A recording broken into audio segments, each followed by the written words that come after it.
Mheshimiwa Mwenyekiti, Rukwa ni mkoa wa kipekee.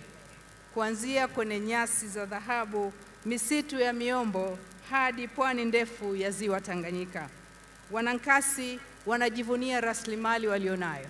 Rasilimali hiyo ikikutana na jitihada zako za kusimamia vizuri mapato ya taifa letu, kusimamia vizuri utajiri tulionao, tuna imani kabisa kwamba tutavuka viwango vya maendeleo ambavyo tumefikia hivi sasa. Hasa jitihada hizo zikirutubishwa na sera nzuri za Chama cha Mapinduzi na uongozi wako madhubuti. Wanankasi, tumemwona mgombea wetu Dr. Samia Suluhu Hassan na tunamshukuru mwenyekiti wa CCM kutukaribisha hapa. Tuko na Mheshimiwa Samia Suluhu Hassan, kiongozi mahiri, kiongozi shupavu, lakini kiongozi mtulivu. Ni kiongozi ambaye anaendesha taifa letu kwa busara kubwa, kustahimilivu mkubwa na kwa uadilifu wa hali ya juu. Mheshimiwa Samia Suluhu Hassan ana rekodi ya utendaji. Amesimamia vizuri ilani ya Chama cha Mapinduzi 2020-2025.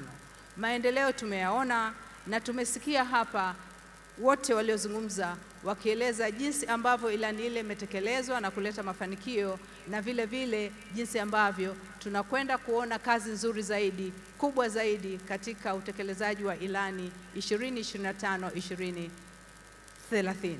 Ndugu zangu Wanankasi na Wanarukwa kwa ujumla, tarehe 29 ndio hii inakuja ndani ya siku 11.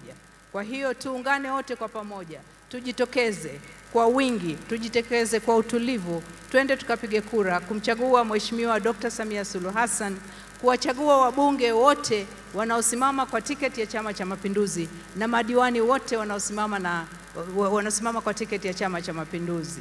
Siku hiyo tunakwenda kupigia kura zaidi ya Chama cha Mapinduzi, zaidi ya Dr. Samia Suluhu Hassan. Tunakwenda kupigia kura ustawi wa taifa letu.